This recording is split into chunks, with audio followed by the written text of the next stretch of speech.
Good morning to everyone and welcome to my channel, and it's me again, ang inyong chismosong Kaalda Vlogger.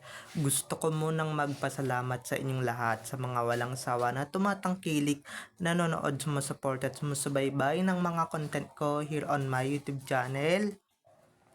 So wag ninyong babaktawan o lalaktawan tong ating content ngayong araw. I'm sure na hindi ninyo pagsisisihan na pinanood nyo ito mula umpisa hanggang hulihan. And syempre wag kayong mag-i-skip ng segment, okay? Buuin nyo to start finish, and don't forget to share this video. So and very interesting tong ating main topic for today's video, kaya pakatutukan ninyo.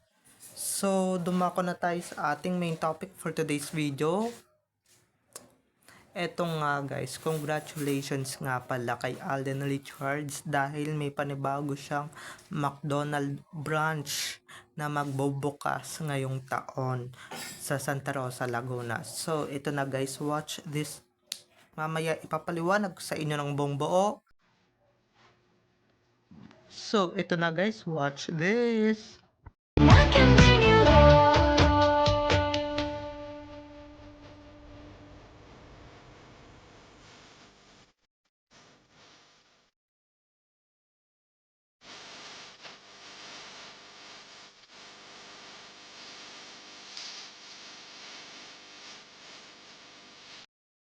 At kung nakita nyo na nga yung recap, so once again si TTO sa mga admins, dumako na tayo sa ating main topic for today's video. Gaya nga ng sinabi ko kanina, congratulations again to Alden Richards dahil because he's opening his another branch of McDonald's. So, congratulations, Alden Richards. Grabe. So, punong-puno ng blessing siya ngayon. At guys, take note ngayong taon lang siya magbubukas ng another branch ng McDonald's. At kung malapit kayo guys sa Santa Rosa, Laguna, ito na yung chance ninyo. Grab it, grabe. Napakaswerte naman ng mga ng mga taga Santa Rosa dahil napalapit na sa kanila yung McDonald's ni Alden Richards. Hindi na sila dadayo sa Maynila or hindi na sila dadayo sa kahit saang sulok man ng Pilipinas para makakain lang ng McDo ni Alden Richards or sa McDonald's ni Alden Richards. Ayan guys, baka mamaya may mambash na naman dyan at kung saan na naman galing yung pera ni Alden. Guys, take note sariling dugot pawis ni Alden ang pinuhunan niya dito, okay? Kung ano man yung pinupuhunan ni Maine sa McDonald's niya para magbukas ng mga opening ng another branches ng McDonald's, ganun din dapat kay Alden, diba? Syempre mag-asawa yang mga yan or mag-asawa yan.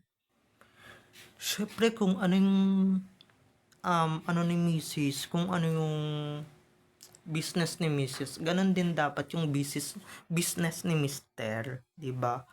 Or ganun din dapat yung businesses ni Mr. So, grabe, congratulations. Pupunuin yata ng McDonald's ng mag-asawang Alden at Min itong buong Pilipinas or buong mundo. 'Di ba? Dahil kahit saan mang sulok ng Pilipinas, 'di ba? May pinapatayo silang McDonald's or may malalaman ka na lang na magpapatayo pala silang McDonald's, 'di ba? With out of nowhere. Kaya yung mga nagpapakalat diyan ng mga fake news na keso ganito, keso ganyan na keso si Main na nepo wife, 'di ba? Na nepo ganito, na nepo ganyan. Tigil-tigilan yun ni kahihit-hit ninyo ng mga masasamang gamot, okay? Dahil hindi totoo yan. Dahil alam nyo naman, 'di ba? Kung magkakapera man yan, itatayo na niya lang ng mga sarili niyang business. At saka take note wala siyang pakialam dyan sa puo ninyo, okay? Wala siyang pakialam dyan sa aryo ninyo, kaya sorry na lang kayo. 'Di ba? Kaya sorry na lang kayo. At saka ba't siya ano ng ganyan, no? Ba't siya diba, ba't siya magtatayo ng ganyan? And guys, kung may sarili siyang pera, na pampatayo ng mga McDonald's. Eh syempre, 'di ba, pinagtrabahuhan niya yun, pinag-itbulaga niya yun everyday. So, ba't siya makikisali dyan sa flood control issue na yan, 'di ba? Kaya, 'di ba, ibig sabihin lang niyan, guys, may sariling yaman talaga yung mag-asawang Alden at Maine, okay? Hindi galing sa pangungurakot, hindi galing sa pagnanakaw, 'di ba, ng kabanang Pilipino yung kanilang ipinapatayo para dito sa flood control, para dito sa mga McDonald businesses na to. Tsaka wag kayo, 'di ba? Wag kayong makagawa-gawa ng issue dahil may sarili talagang yaman yung mag-asawang yan.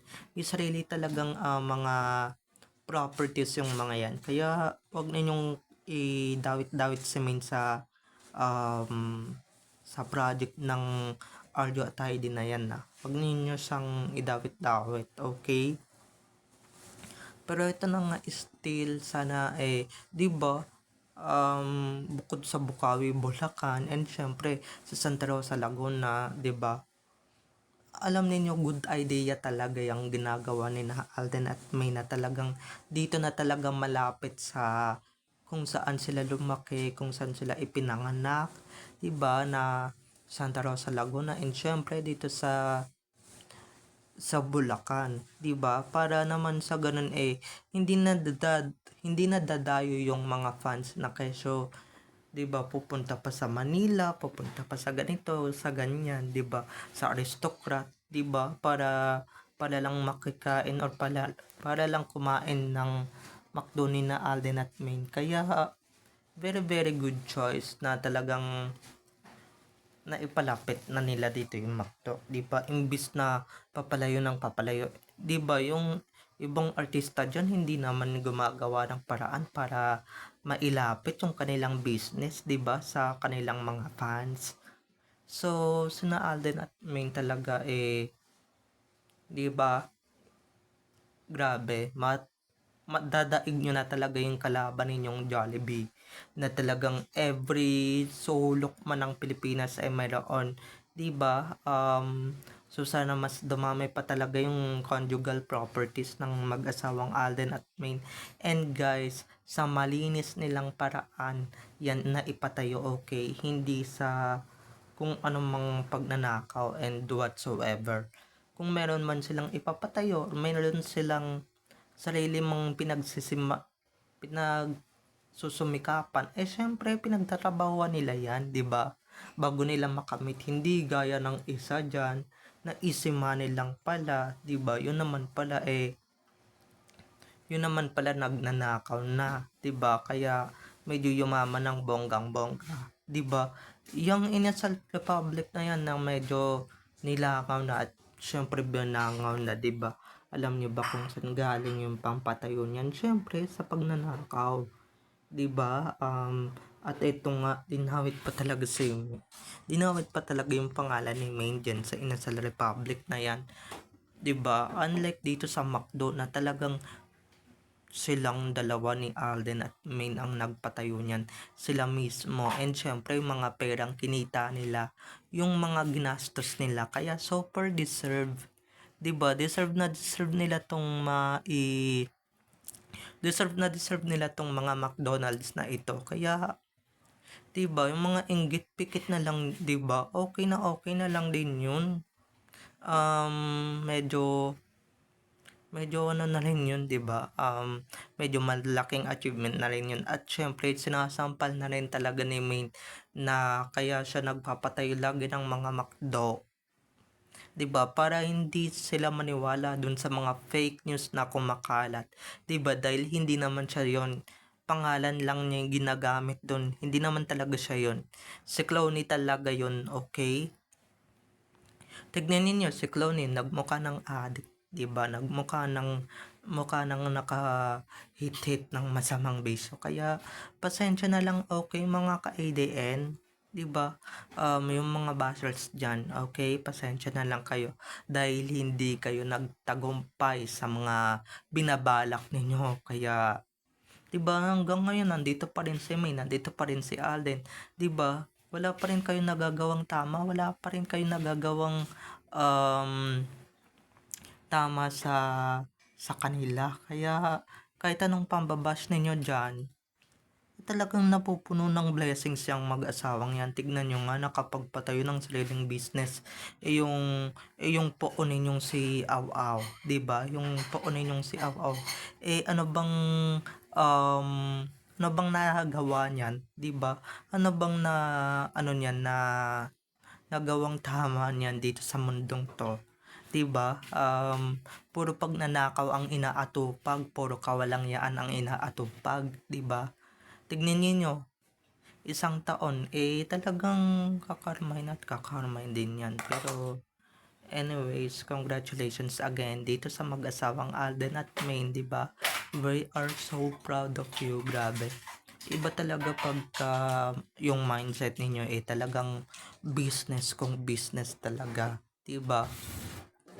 At sana 'di ba maggasolina na rin si Alden para lang 'di ba sabay na sila, and syempre pantay na yung yaman nilang mag-asawa, 'di ba?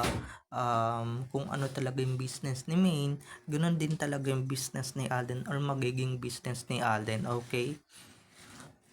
Yan yung itatak ninyo sa kokote ninyo. Kaya yung mga basher dyan, kahit anong gawin ninyong paninira dyan sa mag-asawang yan, hindi nyo na masisira, okay? Hindi kayo magtatagumpay dahil sobrang business-minded na itong dalawang to. Dahil yung mga sinisiraan ninyo, talagang lalo pang binabless. 'Di ba? Mas lalo pa talagang binabless ng may kapal. 'Di ba? Hindi kagaya ninyo na hanggang ngayon, 'di ba?